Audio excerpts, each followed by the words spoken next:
নমস্কার। আজ 26 আগস্ট 2026।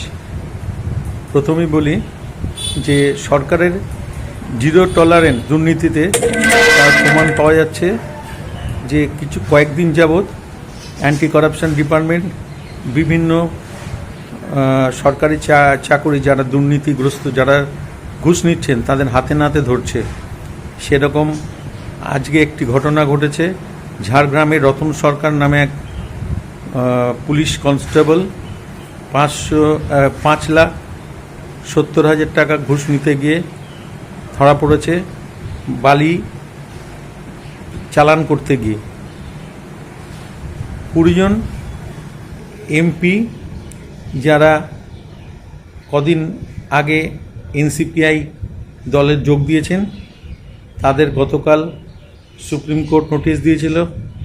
আজ স্পিকারও তাদের নোটিশ দিয়েছে। তাদের কেন পদ যাবে না, বাতিল হবে না, পদ বাতিল হবে না সে জানতে। মথুরাপুরে বিজেপির পঞ্চায়েত দখল করেছে। আগে তৃণমূল পঞ্চায়েত ছিল। দুর্নীতিগ্রস্ত এবং সবই ধীরে ধীরে পরিবর্তন হচ্ছে। যেমন মালদায় ঈশা খান চৌধুরীর নেতৃত্বে জেলা পরিষদ তৃণমূলের এখন কংগ্রেসের হয়ে গেছে। এইভাবে বদল হতে শুরু করে দিয়েছে। তারপরে চিনির দাম বৃদ্ধিতে মঙ্গলকোটের মন্ডার দাম বেড়েছে। বনগাঁয় থেকে ফেন্সি ড্রিল উদ্ধার হয়েছে। তারপরে তারাপীঠ মন্দিরে এই অমাবস্যায় ঢুকতে গেলে ভেতরে গর্ভগৃহে প্রবেশ নিষিদ্ধ হয়ে গেল। সে যেই হোক, এমপি এমএলএ যেই হোক, কেউ ঢুকতে পারবে না। এটা খুব ভালো ডিসিশন। কেন, লোকের গায়ে যেমন সেলিব্রিটি হলে লোকের গায়ে হাত দেয় না, তার চারিদিকে লোক থাকে, তেমন আমাদের মা তারাও সেলিব্রিটি, তার গায়ে হাত দিলে মানুষের অস্বস্তি হয়, তেমন তারও অস্বস্তি হয়। এটা একটা খুব ভালো ডিসিশন নিয়েছেন।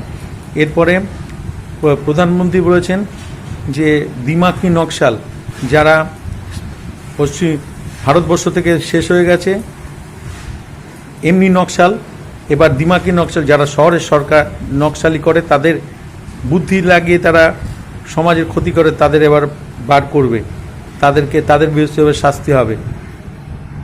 শুভেন্দু অধিকারী বলেছেন যে যাদবপুর বিশ্ববিদ্যালয়ে যে দেয়াল লিখন দেশবিরোধী, সেগুলো বন্ধ করতে হবে। আগামী দিনে এরা চলবে না, তাদের বিরুদ্ধে শাস্তি হবে। আজকের মতো এখানেই শেষ করলাম। নমস্কার। বন্দে মাতরম। ভারত মাতা কি জয়।